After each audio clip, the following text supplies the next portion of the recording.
Salut les amis, bon je vais faire une petite vidéo un peu différente de celle que j'ai fait auparavant. Juste avant, je vais faire un coucou à Nora. Tu es quelqu'un de bien, ça se voit à travers tes vidéos. J'adore t'écouter parce qu'en fait on est on va dire, sur la même longueur d'onde au niveau de l'âme, etc. hein. Donc voilà, donc laisse les mauvaises langues de côté.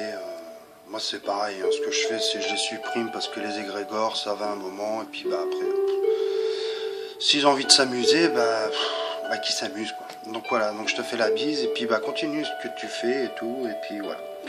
Alors ce soir je vais passer je vais essayer d'une part de me présenter parce que je ne l'ai pas encore fait par rapport à ce sujet là.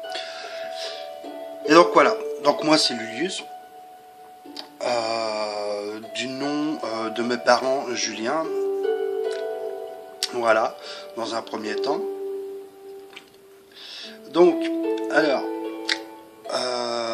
pour introduire justement le fait de conscience, d'âme et de spiritualité, je vais commencer par dire en fait mon petit chemin de vie. Donc j'ai travaillé dans le bâtiment en tant que couvreur, en tant que zingueur, en tant que étancheur, en tant que plaquiste aussi, peintre et un peu de maçonnerie. Dans la restauration j'étais aide cuisinier, commis de cuisine et puis bon bah comme à chaque fois plongeur. Voilà, après dans le milieu hospitalier, bah, j'ai été brancardier.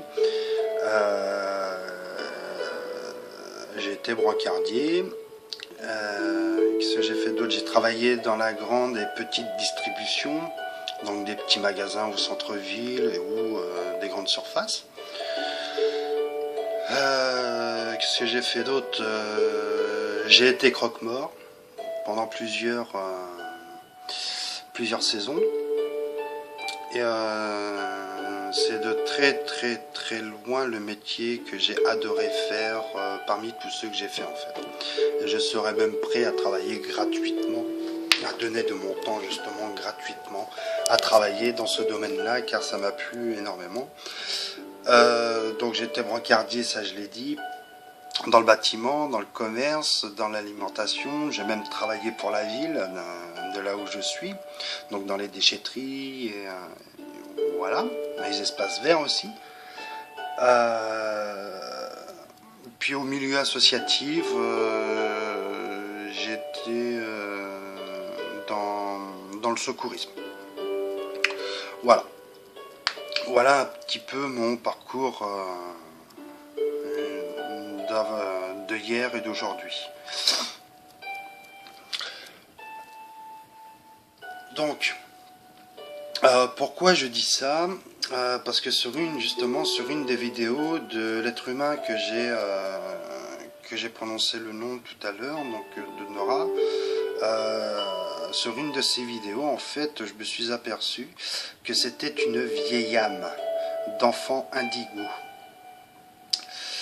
Et je me suis vu dans le fait où elle aussi a fait plusieurs travails dans plusieurs domaines différents, dans le service, enfin voilà, dans plusieurs domaines différents. Et en fait, je me suis vu dans ce qu'elle disait.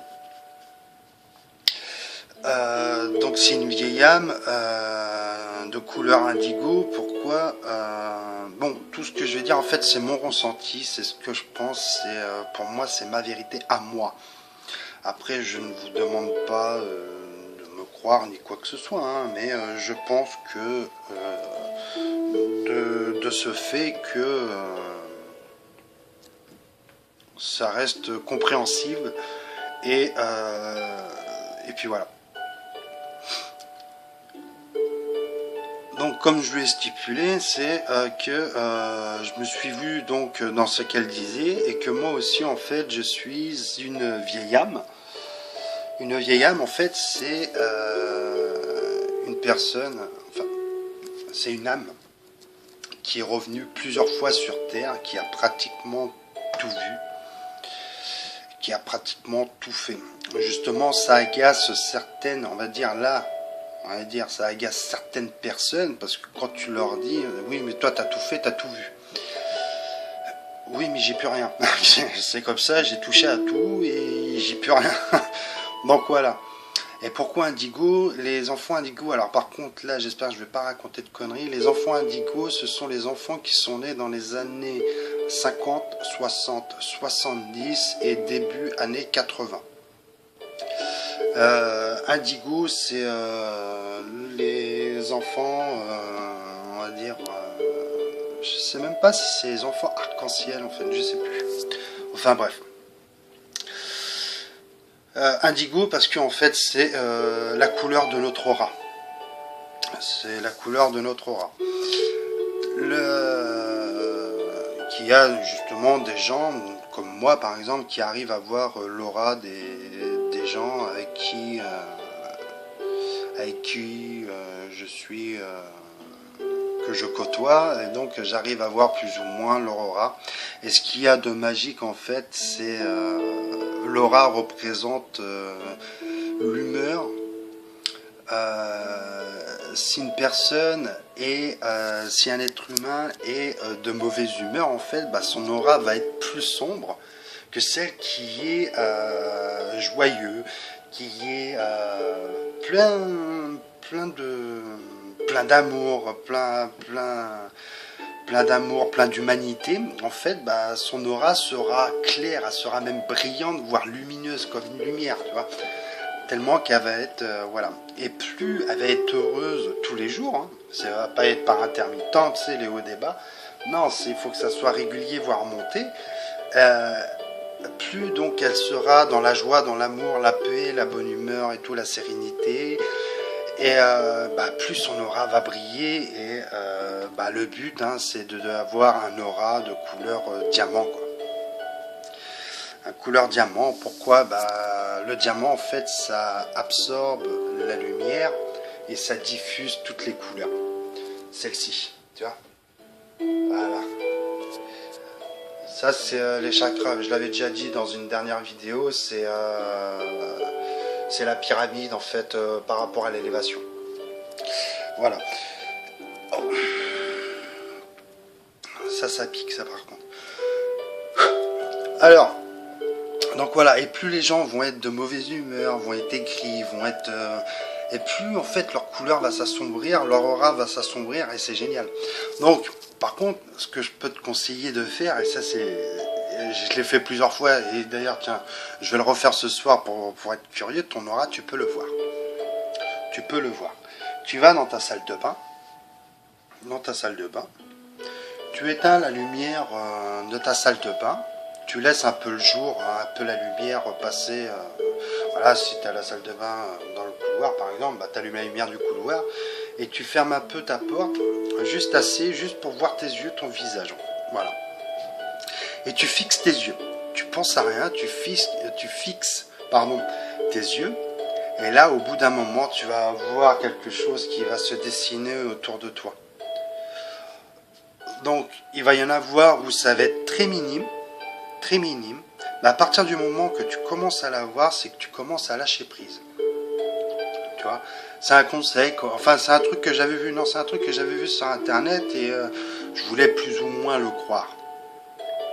Tu as aussi, tu éteins ta télé, tu sais, tu as le fond de ta télé qui est noir.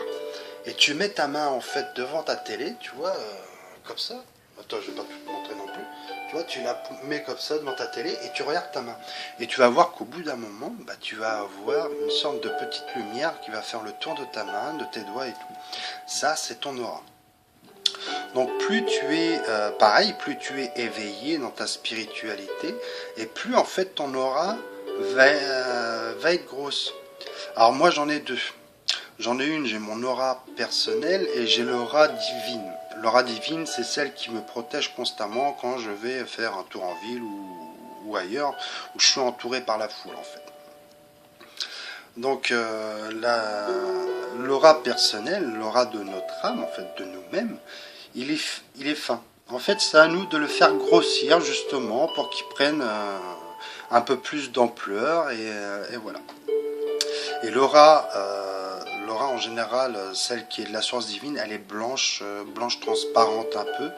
Et elle est à peu près épaisse comme ça quand tu commences. Enfin, voilà, bien grossie. Moi, j'ai mon aura personnelle qui est épais comme ça, tu vois. Et celle de la source, elle est épaisse comme ça. Donc moi je suis protégé par rapport à tout ça, tu vois. Donc une vieille âme, voilà, c'était par rapport à leur âme. Donc une vieille âme, c'est une âme qui s'est réincarnée plusieurs fois au cours des siècles en fait, et qui apprend tout le temps, tout le temps, tout le temps, tout le temps, tout le temps, tout le temps, tout le temps. Et en fait, une vieille âme va préférer être seule plutôt que d'être accompagnée. Ça, c'est une des caractéristiques en fait de la vieille âme. Bon, il y en a qui ont des vieilles âmes, mais qui sont en couple. Ça, je ne dis pas le contraire. Mais dans la généralité, les vieilles âmes, en fait, elles sont un peu... ce sont des ermites. Les ermites, c'est ceux qui vivent reclus de la société et qui apprennent et qui philosophent sur eux-mêmes, sur la vie en général. Comme disait, alors je ne sais plus si c'est Descartes ou Socrate, donc des philosophes du 4e siècle avant Jean-Claude, qui disait, c'est Socrate, qui disait « connais-toi toi-même ». Ça veut dire ce que ça veut dire. À partir du moment que on se connaît soi-même, on a compris, on va dire, allez, une grande partie de ce pourquoi on est sur Terre, pourquoi on est venu sur Terre. Alors j'expliquerai après ma théorie par rapport à ça. Ça sera après. Donc on s'est incarné parce qu'on a choisi de venir sur Terre en fait. On a choisi. On a choisi pour découvrir, bon, il y a des gens qui veulent découvrir la pauvreté, donc ils vont être pauvres toute leur vie. Il y en a d'autres qui veulent être riches, ils vont connaître, voilà, des choses qu'ils n'ont pas connues dans leur vie antérieure, etc. Donc ils veulent découvrir certaines choses, donc la joie, donc ils vont être en joie constamment, et ils vont être heureux toute leur vie. Il y en a d'autres il y a des âmes qui ne connaissaient pas la sensation d'être malheureuses, pardon, donc ils vont être malheureux toute leur vie aussi. Mais ça, c'est eux qui l'ont choisi. On n'y peut rien, c'est comme ça. Ils ont voulu vivre cette expérience-là, et puis voilà. Donc l'âme, alors une petite histoire. Après, c'est à vérifier, mais j'aime bien cette version-là qu'on m'a racontée. C'est un peu féerique, c'est un peu... c'est féerique, en fait. Alors, on m'a dit que quand, en fait, quand tu es dans le ventre de ta mère, donc, en fait, alors, on va partir de ce moment-là. Quand tu es dans le ventre de ta mère, donc quand tu as le cœur, le cerveau et que tu respires dans le ventre de ta mère, en fait, tu as l'âme qui s'est incarnée. L'âme est déjà incarnée. Avant de sortir de l'utérus de ta mère, en fait, tu as, juste avant que tu sortes la tête, tu as ton ange gardien qui vient te voir et qui te propose 3 vies. Parmi les 5 que tu auras choisis avant ton incarnation.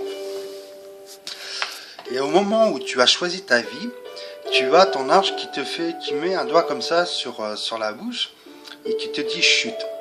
Il te fait oublier tout ce que tu as vu juste avant de sortir.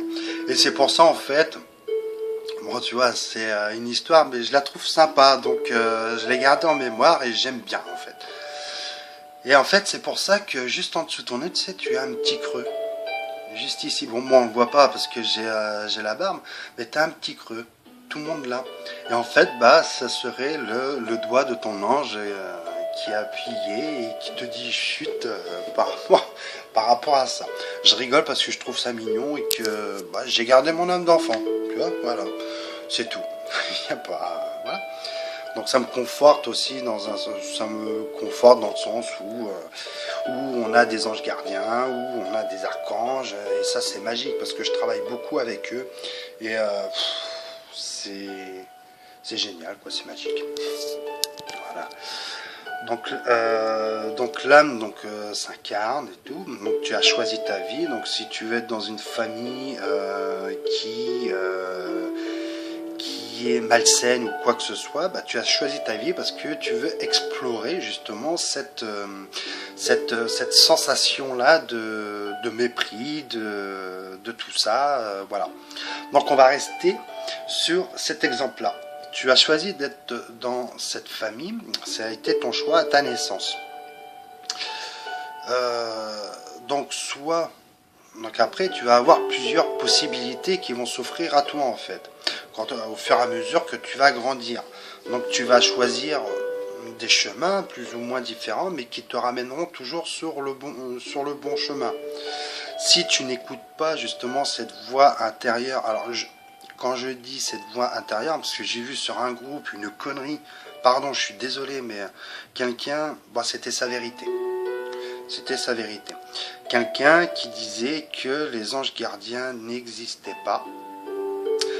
Enfin, si, ça existait, mais c'était nous-mêmes. Je n'ai pas répondu parce que c'était, pour moi, ce n'était pas ma vérité à moi, c'était la sienne. Donc je ne pouvais pas communiquer avec lui parce que ça allait aboutir à rien.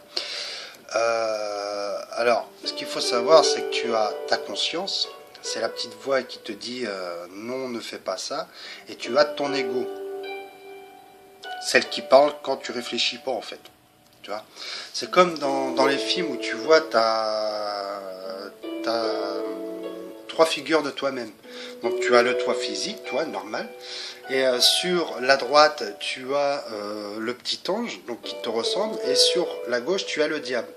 Donc d'un côté tu as la bonne conscience et de l'autre tu as ton ego. Je pense que tu comprends ce que je suis en train de te dire.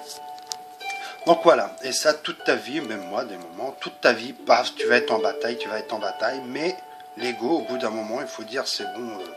Tu vois le placard qu'il y a au coin du cerveau là. Et ben regarde, va voir dedans si j'y suis pas.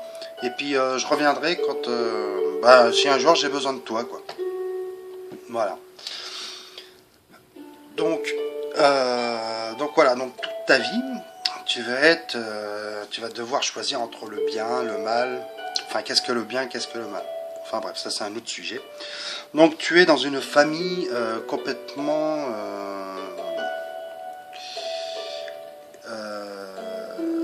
je vais pas dire satanique, mais c'est des parents qui frappent tout le temps, une mauvaise famille, voilà, une mauvaise famille. Tu as choisi d'être ici. Donc tu vas avoir deux possibilités, c'est soit tu retraces ce que t'ont fait tes parents quand tu étais gamin, en fait quand tu étais petit, et tu le remets en application sur tes enfants, parce que le fait de te prendre des coups tous les jours, ou je sais pas moi, c'est un exemple, hein, des coups tous les jours, ou enfin toutes les semaines, tous les mois, pendant, voilà, pour un enfant, en fait, pour lui, c'est représentatif de l'amour. Donc qu'est-ce qu'il va faire lui en retour? Il va reproduire exactement le même schéma que ses parents, mais il va le reproduire sur ses enfants. Parce que pour lui, dans sa tête, il va se poser plusieurs questions. Donc pourquoi? Qu'est-ce que j'ai fait? Qu'est-ce que machin et tout, nana. Et en fait, ça va commencer, en fait, il va se refermer sur lui-même, il va avoir un manque de confiance, mais il va se dire, ma mère m'aime, mais elle me frappe. Donc l'amour, c'est ça. Pour lui, ça va être ça. Donc il va reproduire la même chose sur ses enfants, et puis ses enfants, ainsi de suite, ainsi de suite, ainsi de suite. Et tu as l'autre enfant qui se fait taper tous les jours, il se fait frapper. Et au bout d'un moment, il a envie de dire non, stop, quoi, non. Et sa majorité, en fait, il ne veut pas reproduire les mêmes gestes qu'avaient ses parents. Donc qu'est-ce qu'il va faire? eh ben, il va aimer inconditionnellement ses enfants, car il aura coupé le cordon. Ton l'arrière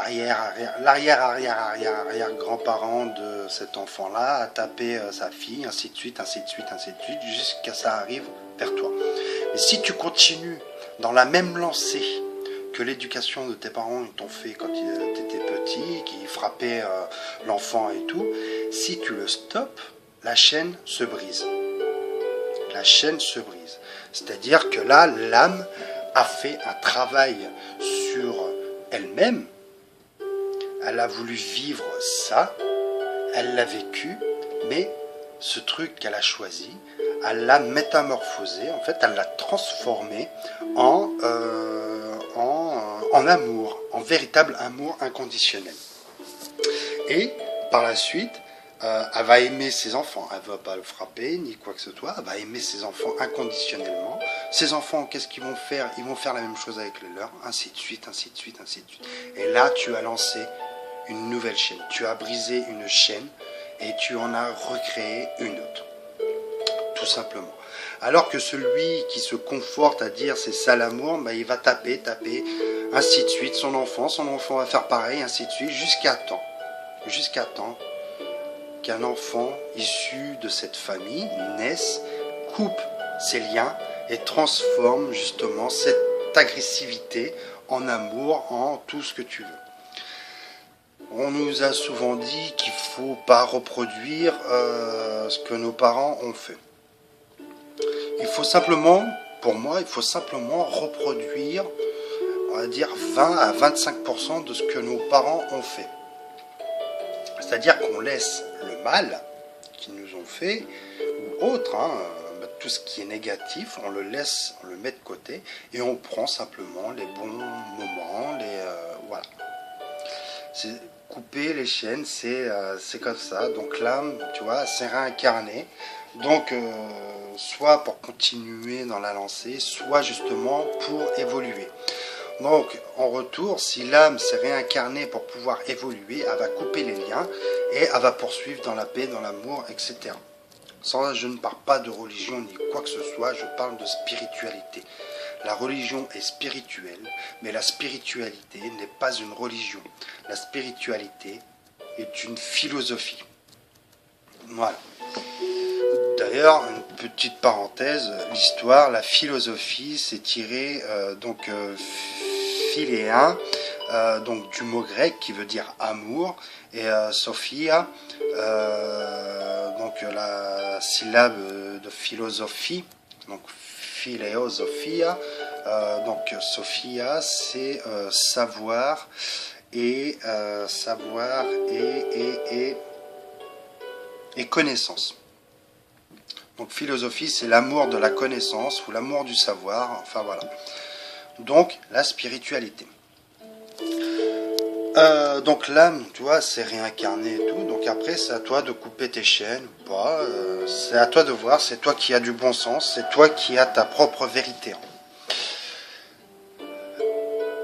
Pour ceux qui voulaient connaître comment ça s'appelle, la pauvreté, ça va être exactement la même chose. Donc soit ils vont connaître la pauvreté du début à la fin, ou alors ils vont couper les chaînes, ils vont dire stop, moi la pauvreté je connais, je n'aime pas, je change, paf, je me mets sur quelque chose d'un peu plus, d'avoir un peu d'argent ou quoi que ce soit, voilà. Mais la pauvreté ne veut pas dire financier non plus. Alors tu as la pauvreté donc matérielle, donc tout ce qui est papier, ferraille. Tu as la pauvreté au niveau de l'amour, au niveau du social, où tu es tout seul, etc. Ça, c'est la pauvreté. Après, tu as la richesse. La richesse du cœur, c'est ce que tu as dans le cœur. Voilà. Et ça, c'est un enseignement que tu fais quand même tous les jours. Voilà. Moi, je ne dis pas que je suis parfait à 100%. Je le suis, on va dire, allez, à 80%, et le reste des 20%, en fait, bah, ça sera jusqu'à la mort. Voilà. On ne peut pas être parfait. Celui qui se prétend parfait spirituellement est un menteur et un usurpateur d'être humain ou d'âme, en fait.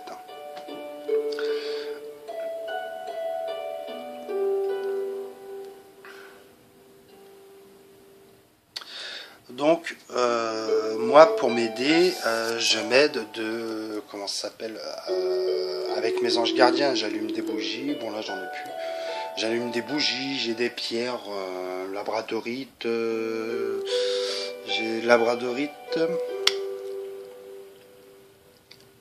un cristal, une hématite, une jaspe, enfin j'en ai plein, Et ça m'aide un peu, c'est reposant, c'est relaxant, c'est voilà. Donc voilà, c'était par rapport au couper des liens, par rapport à l'âme qui se réincarne. Après, bon, c'est vrai que là, je vais pas trop avoir le temps parce qu'il m'en reste plus. Oh, si, il me reste encore. Il m'en reste encore, donc ça va aller. Donc, ça, c'est la réincarnation. Bon, alors après, ce qu'il faut savoir, c'est si tu te remets en question, tu es adulte et que tu ne sais pas encore comment tu veux t'en sortir, ou alors pourquoi tu es comme ça aujourd'hui et que tu aimerais être autrement, mais tu n'y arrives pas. Ce que je conseille aux gens, c'est qu'en fait, de voir en fait à quel moment dans cette vie, je parle dans cette vie, à quel moment ça a mal tourné. À quel moment ça a mal tourné. Repartir au moment où ça a mal tourné, justement, pour comprendre. Si tu n'y arrives pas, tu fais comme moi j'ai fait. C'est de l'hypnose régressive. Je suis remonté jusqu'à 3 réincarnations avant celle-ci. Donc il y en avait une où j'étais pas à l'âge de pierre, mais au Moyen-Âge, où je me suis fait assassiner. Voilà, hein. Par rapport à un enfant que j'avais eu avec une sorcière. J'étais avec une sorcière, elle m'a empoisonné parce que je voulais lui enlever son enfant, voilà. Donc après c'était autant, alors c'était pas autant des croisades, c'était autant des conquêtes. J'étais dans le Sahara parce que je me suis vu avec une tunique blanche, avec du sable partout, palmier, machin. Et je me suis fait assassiner aussi. Tu vois, je me suis fait assassiner, sauf que là c'était un coup de couteau dans le dos. Tu vois, et aujourd'hui j'ai mal au dos, j'ai constamment mal au dos. Bon, après c'est que j'ai des problèmes aussi par rapport au dos, mais je me suis fait assassiner, donc mes problèmes que j'ai aujourd'hui viennent de là. Donc ça se guérit, ça s'est guéri parce que j'ai compris pourquoi. Donc je me suis fait assassiner encore une fois, hein. Pour les mêmes raisons que celles que je t'ai dit, c'est que pareil, avec une sorcière, je suis sorti. J'étais aimant. Non, c'est pas aimant. Si, aimant. Non, comment on dit? Un amant aimant d'une sorcière encore. Et je voulais lui enlever son enfant. Voilà, bon voilà, tu vois, dans les deux, j'ai fait le compte 2 fois. Non, je continue. Je continue. Et la première, au plus loin que je suis monté, donc c'est ma première fois. Enfin, ma première fois, non, il y en a eu d'autres, mais la première fois des 3, en fait, c'était... je me rappelle plus. Attends, il y a eu le Sahara, enfin au Maroc, enfin dans les pays africains. Après, alors l'autre c'était pas, l'autre c'était autant des croisades. Et il y en avait un autre où j'étais serviteur d'un des rois. Serviteur d'un des rois. Après, je ne pourrais pas te dire lequel. Donc là, pareil, très. Alors, je vais reprendre parce que je me suis tout mélangé. Le premier, c'était dans le Sahara où je me suis fait poignarder du fait que j'avais volé mon enfant à la mère avec qui j'étais. Le deuxième, c'était pendant les croisades, voilà, c'est pour ça tout à l'heure j'ai parlé de croisades, donc c'était pendant les croisades, où je me suis fait assassiner par une sorcière, donc empoisonnée. Et le troisième, j'étais serviteur d'un roi et je ne sais pas lequel c'était. Donc voilà. Et dans ce rêve-là, enfin dans ce passage-là, dans ce monde-là, je me suis vu en fait descendre un escalier en colimaçon dans des douves en fait. Et là, en fait, bah pareil, la mère de cet enfant avec qui j'étais m'a assassiné. Donc, non, m'a pas assassiné. J'étais très malade. Elle m'avait donné un truc et je suis tombé malade. Et bah, d'ailleurs, je suis mort de ça. Donc, poignardé.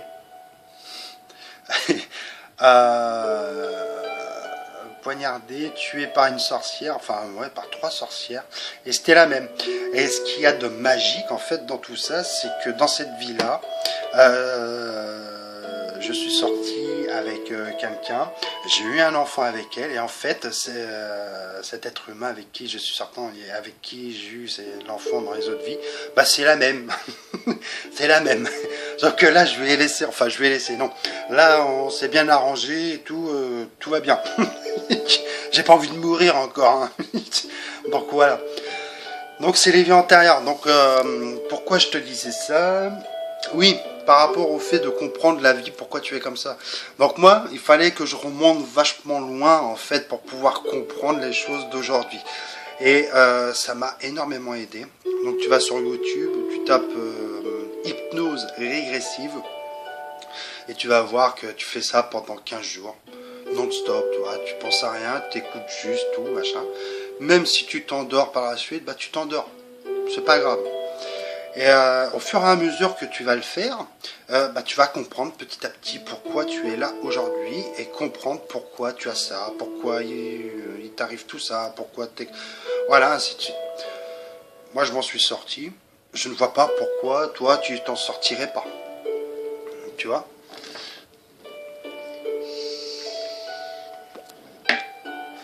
Je vois pas pourquoi toi, tu t'en sortirais pas. Alors, par contre, laisse tomber ceux qui te disent ouais non c'est pas possible, non c'est impossible, machin. Ceux-là tu les abandonnes parce que ce sont des gens qui n'ont pas cette faculté de pouvoir justement se remettre en question. Comme on dit, hein, le français, quand tu lui dis remettre en question, tu verras qu'il part au quart de tour, et puis après tu peux plus l'arrêter. Oui, mais non, c'est pas possible. Donc ceux-là, tu vois, fait comme moi je les ai bannis, tu vois. Il m'est arrivé des choses quand j'étais gamin, donc je parlerai peut-être avec justement Nora dans une des vidéos, donc il m'est arrivé des choses et tout, que j'ai réussi, c'est toujours là, c'est toujours ici. Mais moi, ça n'a plus d'importance maintenant. J'ai compris pourquoi il m'était arrivé ça et tout. Donc je n'ai pas pardonné ce qui a été fait, mais j'ai remercié car grâce à ça en fait bah, j'ai pu évoluer comme il se devait et j'ai compris certaines choses que d'autres n'ont pas compris. Et quand j'en parle avec des gens, ils me disent non c'est impossible, tu peux pas faire abstraction de tout ça et tout machin. Donc juste avant de les laisser tomber, je fais écoute, j'ai pas le même cerveau que toi, donc j'en suis désolé. Tu vois, tu t'excuses quand même, même si t'as rien fait, tu t'excuses. Tu vois, déjà l'autre, ça va le faire descendre d'un petit cran, et il va se dire putain merde, il s'excuse parce qu'il est pas, il voit pas comme moi. Tu vois, déjà ça va. Ah bah alors attends, pourquoi il dit ça? Donc excuse-moi, je ne suis pas dans le même optique que toi. Excuse-moi d'avoir une science, une âme développée, un psychisme pardon développé.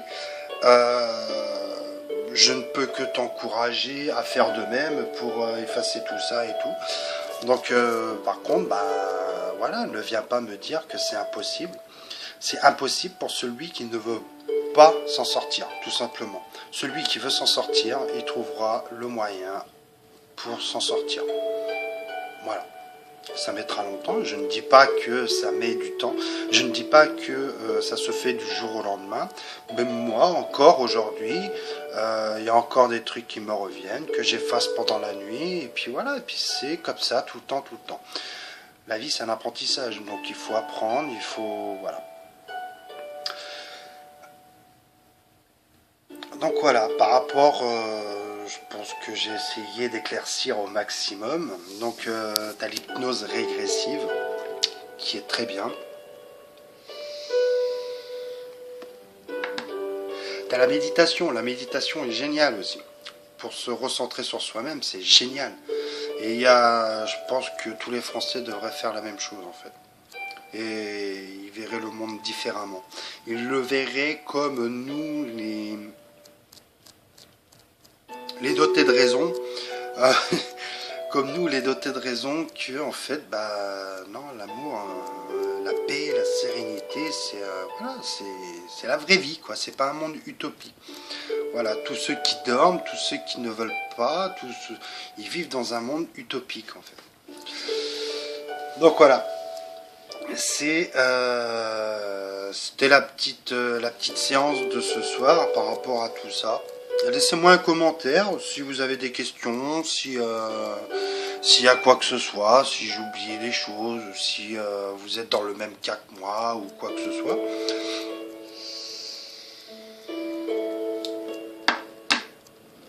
Si vous êtes dans le même cas que moi ou quoi que ce soit, donc voilà. Donc alors voilà, je voulais revenir sur un truc, ça me perturbe un peu, et par contre là j'aimerais bien, je parle vraiment des êtres, de ceux qui sont vraiment éveillés en fait, hein, qui ont l'esprit élargi à 180 degrés, pas 360 mais 180 degrés, tu vois, qui ont fait plusieurs fois le tour. Alors, quand tu nais, c'est la deuxième partie. Quand tu nais, donc ton âme, il est dans l'espace, dans le cosmos, moi je ne viens pas de Terre, donc je viens d'une autre planète, mais après je ne pourrais pas te dire parce que c'est vague et que j'y travaille. Donc je suis né sur une certaine planète, dans l'espace, on va dire dans l'espace. Et en fait,